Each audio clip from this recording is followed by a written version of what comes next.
Con su permiso, señor presidente. Compañeras y compañeros senadores, en México, las y los trabajadores del hogar se encuentran entre los grupos de trabajadores más vulnerables y constituyen una parte fundamental de la fuerza de trabajo en los esquemas de empleo informal. Estas personas trabajan para hogares privados, muchas veces sin contrato y bajo condiciones laborales deplorables, sufriendo incluso explotación laboral y abusos a sus derechos humanos.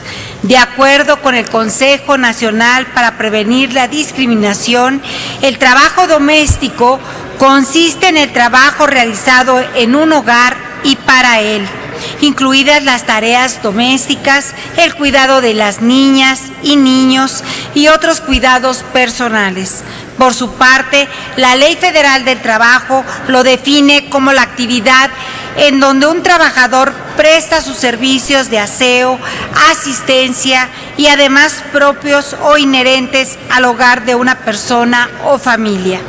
Para diferenciar el trabajo doméstico remunerado del no remunerado, los trabajadores han reivindicado su actividad económica y productiva llamándola trabajo del hogar.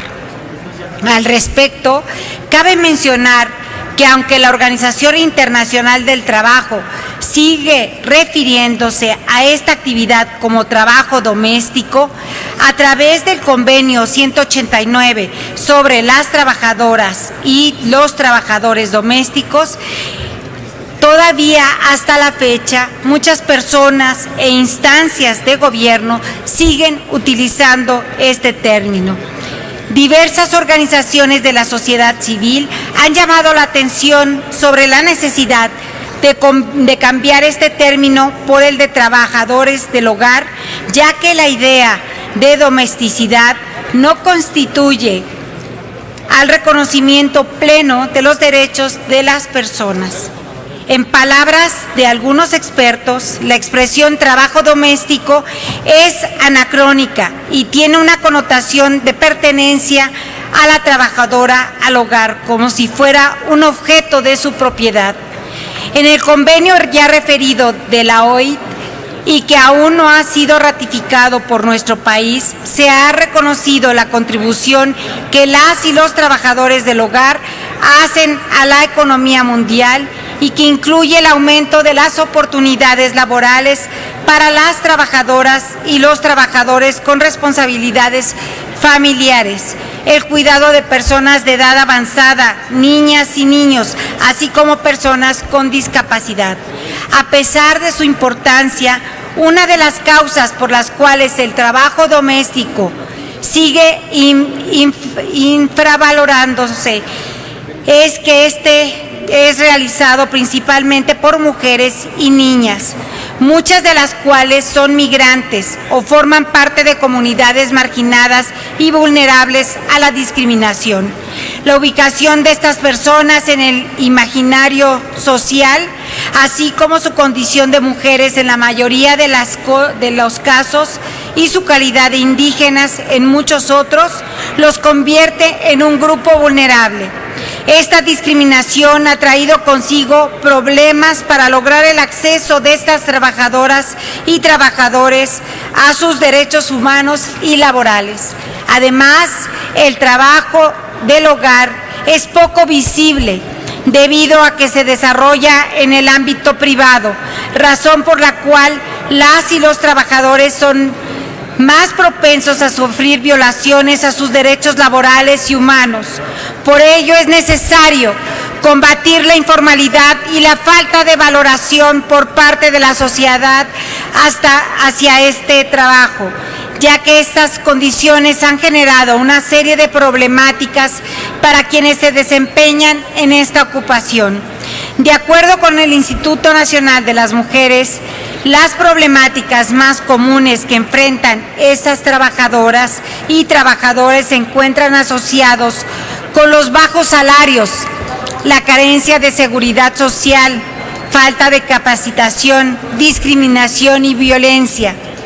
La encuesta nacional de ocupación y empleo del segundo trimestre del 2013 señala que 4.5% del total de la población ocupada en el país eran trabajadoras y trabajadores domésticos, representando 10.5% de las mujeres y el 0.7% de los hombres ocupados. A esto debe agregarse que además de ser un trabajo desempeñado principalmente por mujeres, en su mayoría es llevado a cabo por indígenas provenientes de zonas rurales o en situaciones de pobreza. Dicho en cifras, podemos resumir el tema de la siguiente manera. El 76% de las trabajadoras y trabajadores del hogar no cuentan con ninguna prestación laboral y perciben un salario mínimo o menos por jornadas de 35 o más horas por semana. Apenas un 2.2% tiene un contrato escrito. El 76.1% no goza de ninguna prestación laboral y tan solo el 2.2% cuenta con accesos a servicios de salud como prestación laboral. Hay 2.2 millones de personas dedicadas al trabajo del hogar en México, de las cuales 9 de cada 10 son mujeres. El 13% cubre una jornada superior a las 48 horas semanales. El 34.6% percibe un salario mínimo o menos y tan solo 2 de cada 100 tiene acceso a servicios médicos como prestación laboral. El 45.8% cuenta con estudios de primaria. El 6.9% es analfabeta. Los trabajadores domésticos con mayor nivel de institución son los choferes en casas particulares. Bajo este contexto, es urgente colocar en la agenda pública la situación de desventaja que viven las mujeres y hombres que se desempeñan como trabajadores del hogar y sobre todo plantear una estrategia integral de acciones legislativas que les permitan acceder y garantizar plenamente sus derechos. Las personas que trabajan como empleadas del hogar difícilmente cuentan con redes de apoyo, debido a que en su mayoría no son originarias del lugar donde trabajan, lo cual dificulta que su familia cercana pueda apoyarlas o apoyarlas. También no cuentan con estos apoyos porque los horarios se les dificulta para que estén en posibilidad de que hagan gestiones para acercarse a programas sociales. Con la presente iniciativa, como ya se mencionó, además de cambiar el término de trabajadores domésticos a trabajadores del hogar, en términos de las condiciones laborales, queda suprimido el eximir al patrón de la obligación de reinstalar a los trabajadores del hogar mediante el pago de indemnizaciones que establece la ley.